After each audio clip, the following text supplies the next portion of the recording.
Bismillahirrahmanirrahim. Assalamualaikum warahmatullahi wabarakatuh. Alhamdulillahi ma'na rabbi akhir rabb wa wasitatna al-musyaffa' abduhu al-muntakhab. Allahumma salli wa sallim ala sayyidina Muhammadin salatan taghfiru biha jami'ad dhunub wa ala alihi wa sahbihi wa tabi'ina wa man bihadihi muqtada. Asyhadu an la ilaha illallah wa anna sayyidana Muhammadan abduhu wa rasuluhu la nabiyya ba'da. Amma ba'd.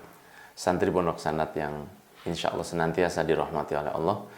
Pada kesempatan kali ini saya akan melanjutkan kajian kita tentang buku saya Miracle of Puasa, tepatnya di halaman 13, pembahasan yang ke-6 tentang keistimewaan yang dimiliki oleh seseorang yang berpuasa adalah doa'uhu mustajab, doanya nggak akan ditolak oleh Allah Subhanahu wa taala. Ikhwan yang dirahmati oleh Allah, doa adalah bentuk ibadah yang dilakukan seorang hamba kepada Tuhannya. Nabi Muhammad SAW pernah berdoa ketika di perang Badar, dan saat itu Nabi Muhammad sudah mengetahui bahwa esok Rasulullah akan diberi kemenangan oleh Allah. Rasul bahkan mengetahui di mana letak kematian musuh-musuhnya.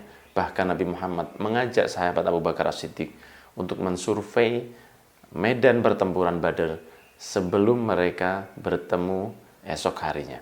Dan Nabi Muhammad mengatakan kepada sahabat Abu Bakar As-Siddiq, besok disinilah matinya Abu Jahal, sambil menunjukkan tempat lokasi di mana matinya orang-orang musuh-musuh Allah. Rasulullah mengatakan disinilah matinya Umayyah, disinilah matinya Walid, disinilah matinya Uqbah, disinilah matinya Syaibah. Disebut oleh Nabi Muhammad SAW. Nabi Muhammad sudah tahu bahwa besok akan diberi kemenangan. Akan tetapi Rasul SAW masih mengangkat tangannya ke atas, berdoa kepada Allah, ya Allah, berikanlah kemenangan kepada orang Islam, dan jika tidak menang kita esok hari, saya takutnya tidak akan ada yang menyembahmu di dunia ini. Saking kuatnya Rasul mengangkat tangan sampai rida mulia beliau atau surban mulia beliau terjatuh dan diambil oleh sahabat Abu Bakar As-Siddiq. Sahabat Abu Bakar As-Siddiq melihat Rasul yang begitu kuatnya mohon kepada Allah, merasa iba dan hampir menangis melihat Rasul meminta seperti itu. Maka Nabi sahabat Abu Bakar As-Siddiq mengatakan, ya Rasul, bukankah engkau tahu bahwa besok kita akan diberi kemenangan oleh Allah Subhanahu wa taala? Bahkan engkau tahu posisi letak di mana mayat-mayat musuhmu besok.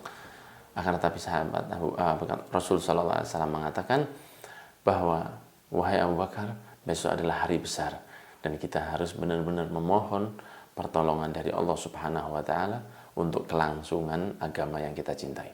Ikhwan yang dirahmati oleh Allah, kemenangan sudah di depan mata, kepastian matinya musuh sudah diketahui oleh Rasul, tapi Nabi masih menganjurkan kepada kita, masih mendidik dan mengajarkan kita bahwa berdoa itu bukan hanya kapan saya butuh untuk saya mendapatkannya, akan tetapi di dalam memanjatkan doa itu ada penghambaan seorang hamba yang merasa fakir, seorang hamba yang merasa hina di hadapan Tuhannya. Ada rasa bahwa Tuhan, bahwa kalau bukan engkau, maka tidak ada satupun yang bisa membuat saya sukses. Tidak hanya tentang doa Badar, tapi Nabi Muhammad juga berdoa di hal-hal yang lain, meski beliau sudah mengetahui besok atau lusa atau kelak akan dikabulkan oleh Allah Subhanahu wa taala. Maka kita sebagai hamba Allah yang jauh dari Nabi Muhammad SAW, dari amal, dari akhlak, dari fisik, dari zahir dan batinnya, maka kita juga perlu untuk berdoa kepada Allah, tidak menanti kapan doa itu akan dikabulkan, tidak menunggu kapan hajat itu ada, tapi senantiasa kita berdoa, karena doa kita akan diberi 3 hal oleh Allah. Kalau tidak dikabulkan di dunia, akan dijadikan sebagai pengampun dosa kelak, karena dosa-dosa kita bisa diampuni lewat doa yang kita panjatkan. Atau satu lagi, jika tidak dikabulkan, maka Allah akan mengganti doa itu sebagai pahala yang akan membuat kita semakin mudah untuk masuk ke dalam surga kelak yaumil qiyamah. Maka ada beberapa doa yang tidak akan ditolak oleh Allah.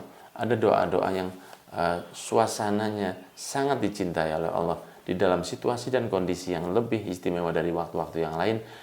Saya catatkan 10 tempat di sini, 10 suasana di mana doa kita tidak akan ditolak oleh Allah, insya Allah. Yang pertama, ketika khotib Jumat sedang duduk di antara 2 khutbah.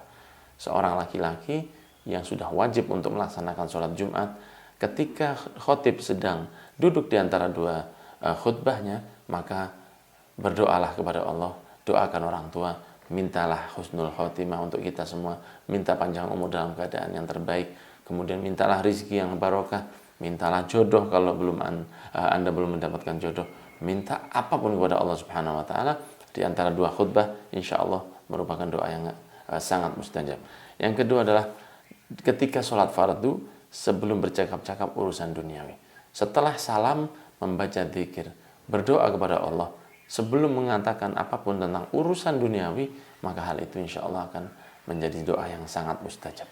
Yang ketiga, di tengah malam setelah sholat malam. Yang keempat, doa dari pemimpin yang adil. Itu insya Allah doa yang gak akan ditolak oleh Allah Subhanahu wa ta'ala. Doa yang mustajab berikutnya adalah doa setelah menunaikan ibadah haji. Doa di haji ini adalah doa yang sangat mustajab karena tempatnya adalah tempat-tempat yang pernah diinjak oleh para nabi, khususnya Nabi kita Muhammad SAW. Kemudian di antara doa yang gak akan ditolak oleh Allah, ada yang keenam adalah doa ketika mendapatkan cobaan. Karena Nabi Muhammad sendiri yang mengatakan doaul madlum la yurad. Doanya orang yang terzolimi atau doanya orang yang sedang mendapatkan cobaan gak akan ditolak oleh Allah Subhanahu wa ta'ala. Yang ketujuh, doa orang tua. Karena ridho dari kedua orang tua, doa dari mereka adalah doa yang gak akan ditolak oleh Allah. Ridho Allah fi ridhol walidain. Ridho Allah berada pada ridho kedua orang tua kita.